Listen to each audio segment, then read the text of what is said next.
बिस्मिल्लाहिर्रहमानिर्रहीम। अस्सलाम वालेकुम। इजराइल ने जो स्ट्राइक किए थे कल, उसमें तकरीबन अब तक 500 के करीब लोग मारे जा चुके हैं और दुनिया में कहीं और स्ट्राइक होता तो जाहिर सी बात है इस वक्त पूरी दुनिया में हलचल और खलबली मची होती, क्योंकि आप देख सकते हैं कि रैंडमली तमाम के तमाम जो लोग हैं एरियाज में वो घर छोड़कर जा रहे हैं, वो गाड़ियों में जा रहे हैं, वो पूरी तरह अपनी फैमिलीज को साथ लेकर जा रहे हैं। घर में जो ज़रूरी सामान था वो वहीं पड़ा रह गया, क्योंकि उनके पास ना इतनी जगह ना कोई ट्रैफिक जैम है। क्योंकि इस सूरत हाल में नेतन्याहू ने और आर्मी ने कल इनको वार्न किया था कि आप निकल जाए, हम उड़ाने वाले हैं। अब ये जब सूरत हाल हुई है तो आप दुनिया का रिएक्शन देखिए, इस पर खामोश है। लेकिन जब हिजबुल्लाह ने आज इसराइल की रमात डेविड बेस को उड़ाया, उसके बाद इसराइल के मिलिट्री इंस्टॉलेशन अफूला, जिशरून और याकूब एरियाज के अंदर तबाही मचाई है। इनके रॉकेट्स आए हैं, इनके मिसाइल आए हैं और कई जगहों पर काफ़ी खतरनाक मिसाइल आकर गिरे, इनकी तबाही हुई है। उस पर आप इमेजिन कर लीजिए कि दुनिया के मीडिया की खबरें बन रही है कि देखिए, हमने तो आपको कहा था कि जो तबाही होने जा रही है इसमें लिबनान किरदार अदा कर रहा है। सूरत हाल हुआ ये है कि इस वक्त ये इन पर जो स्ट्राइक हो रहा है, इसराइल अब ये चाह रहा है कि मैं ग्राउंड पर फोर्सेस उतारूं, क्योंकि उनके ऊपर आसमान से हो रहे हैं स्ट्राइक, उनके रॉकेट्स आ रहे हैं, काफ़ी सारी चीज़ें तबाह हो रही है। वो भी इसराइल भी काफ़ी स्ट्राइक कर रहा है और अब वो ज़्यादा बमबारी करने के लिए जा रहे हैं। इन्होंने अमेरिका को कहा है कि आप हमारे साथ शामिल हो, अब हमने ग्राउंड ऑपरेशन करना है। अभी तक अमेरिका की फोर्सेस मिडिल ईस्ट में आ रही हैं, इसराइल में आ रही है, लेकिन ग्राउंड ऑपरेशन करने के लिए अभी राह हमवार नहीं हो पा रही, क्योंकि अब ये असल में करने जा रहे हैं, जिन लोगों को घरों से निकाला है वहां पर करने जा रहे हैं बमबारी। तो जब ये वहां पर बमबारी करेंगे तो जाहिर सी बात है, इस वक्त देखिए सबसे बड़ी बात यह है कि इन्होंने दुनिया को ये कहा कि जी आप लोग घर छोड़कर चले जाए। ये जो घर है लिबनान के अंदर, आपके घरों में लिबनान यानी हिजबुल्लाह ने इस वक्त मिसाइल रखे हुए, रॉकेट्स रखे हुए, जबकि सबको पता है कि रैंडमली या जिस तरह भी है, इन्होंने अपने जो रॉकेट्स हैं, जो मिसाइल हैं, वो अंडरग्राउंड टनल्स में रखे हुए हैं और वहीं से वो मारते हैं और उन्होंने मारने। अब अगर ये ग्राउंड पर आते हैं तो असल में इजराइल के फौजी बड़ी तादाद में मारे जाएंगे। यमन की फोर्सेस भी वहां पर पहुंची हुई हैं। इनकी जो मिलिट्री बेसिस पर इस वक्त हमले हुए हैं वो काफी हद तक तबाहकुन है। इन्होंने काफी चीजें एक्टिवेट की हैं। असल में इस वक्त लिबनान को बड़ी तादाद के अंदर डिफेंस सिस्टम की जरूरत है, जिसे इसराइल का वो अगर स्ट्राइक रोकने में कामयाब हो जाते हैं तो देन वो इस तरह अगर तबाही करते रहते, जैसे इसराइल का नॉर्थ जो है वो बिल्कुल इस वक्त आग लगी हुई है वहां पर और वो उनसे रुक नहीं पा रहा। आप अंदाजा करें कि सारी सूरत हाल में भी इस्लामिक कंट्रीज ईरान को कह रही हैं कि आप आगे बढ़कर हमला ना कीजिएगा, आप इस जंग में ना कूदिएगा, रीजन में फैल जाएगी। इसराइल को रोकने की किसी के पास जरूरत नहीं है, उसको कोई नहीं कह रहा।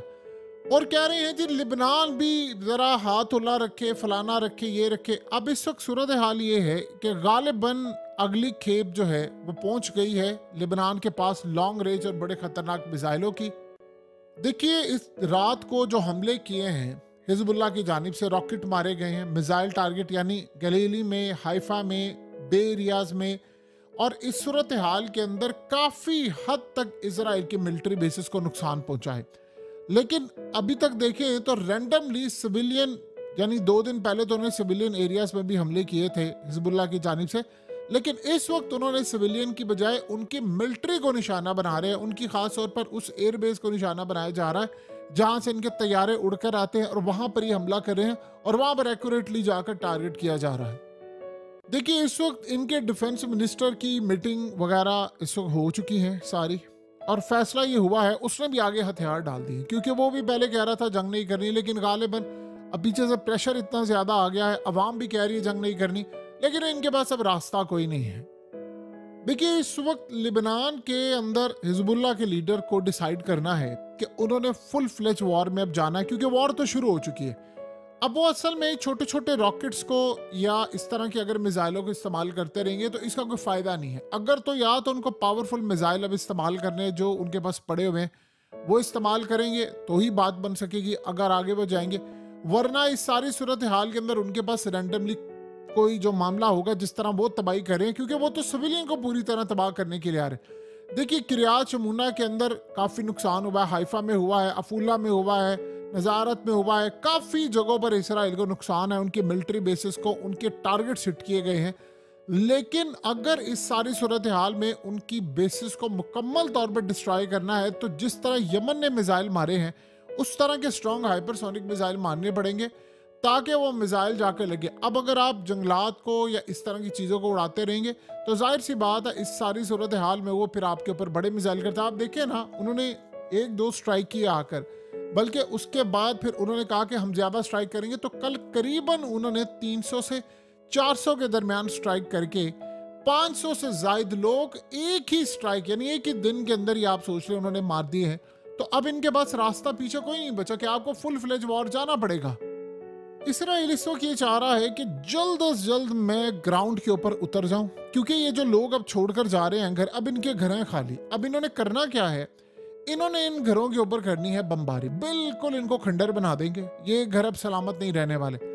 तो जब ये घर सलामत नहीं रहेंगे तो व्हाट नेक्स्ट क्या होगा, फिर नेक्स्ट जो सूरत हाल होगी, उन्होंने प्लान ये किया है कि उसके बाद हम अपनी फौजें उतारे। वहां पर ये अमेरिका के साथ जाना चाहते हैं। तो अब वहां पर असल में यमन के साथ इनका मुकाबला होगा, हिजबुल्लाह की फोर्सेस के साथ मुकाबला होगा।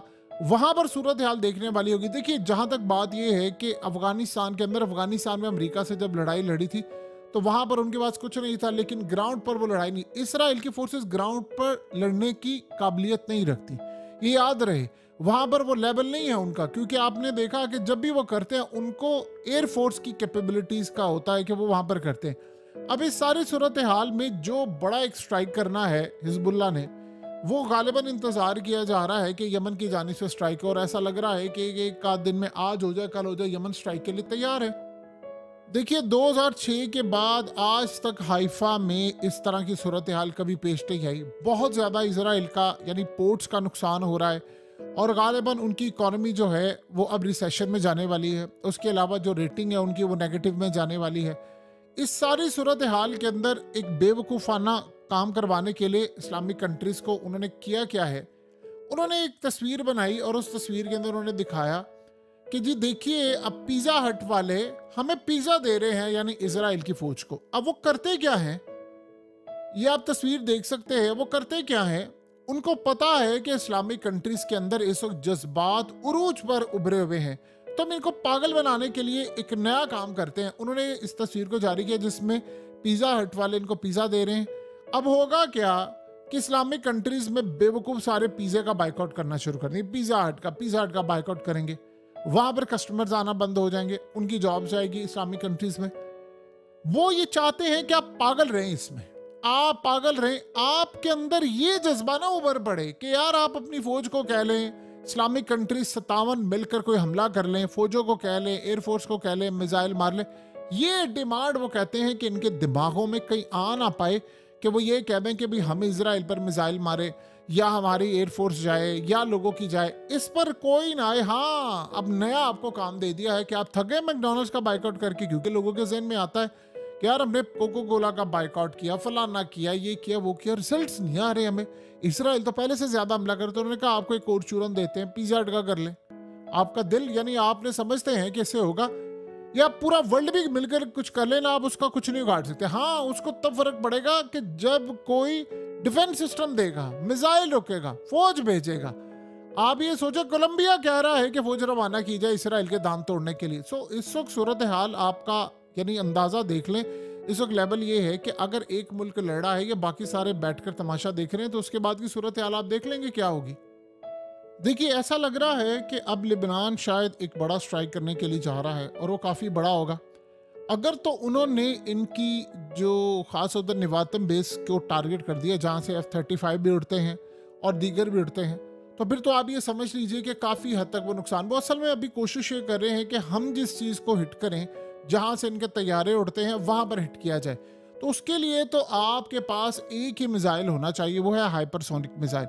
हाइपरसोनिक मिसाइल होगा, उसकी रफ्तार ज़्यादा होगी, वो किसी डिफेंस सिस्टम उसको रोकने की कैपेसिटी नहीं, और वो अगर आप टारगेट पर जाकर हिट करें देन ही ये काम हो सकता है। और इस वक्त ईरान के अंदर मीटिंग्स जारी हैं, ईरान के अंदर मामला तय हो रहे हैं, और वो ये बताया जा रहा है वहाँ पर कि देखिए, यहाँ पर हाइफा या बाकी सारी जगहों पर तो टारगेट हो रहे हैं। इसराइल इस सारी आड़ के अंदर, क्योंकि अमेरिका को पुश कर रहा है कि आप ग्राउंड पर आकर मेरे साथ ऑपरेशन करें। अमेरिका भी रिलेक्टेंट है, फौज उसकी आई हुई है, रिलेक्टेंट है, वो भी आ नहीं पा रहा। तो इसके लिए पुश चाहिए। अब वो पुश क्या वो करेंगे, पुश ये करेंगे कि वो ईरान के अंदर कोई बड़ा हमला कर देंगे। ईरान में जब बड़ा हमला करेंगे तो जाहिर सी बात है फिर रिएक्शन आना है, फिर रिएक्शन ही तो वो इंतज़ार करे, वो चाहते हैं। ईरान अगर जितना लेट करेगा उतना ही उनके लिए मसला है। जंग में तो उनको कूदना पड़ेगा, इसके अलावा तो कोई रास्ता नहीं है। तो वो जब जंग में कूदेंगे तो देन फिर आप ये देखिएगा कि लड़ाई का अगला लेवल शुरू हो जाएगा। इस वक्त इजराइल की फोर्सेस मुकम्मल तौर पर ग्राउंड पर उतरने के लिए तैयार हैं, लेकिन वो तब जब अमेरिका साथ देगा, और अमेरिका भी जाहिर सी बात है वहाँ इंतखाबात हैं, वो चाह नहीं रहे, तो इसके लिए वो करीब आप देखेंगे कि ईरान पर हमला कर देंगे। और ये भी पॉसिबिलिटी है कि यमन जो हमला करे उससे इनका नुकसान हो, तो इस सारे मामले पर भी वो कोई हमला या कोई लड़ाई की शुरुआत कर सकते हैं।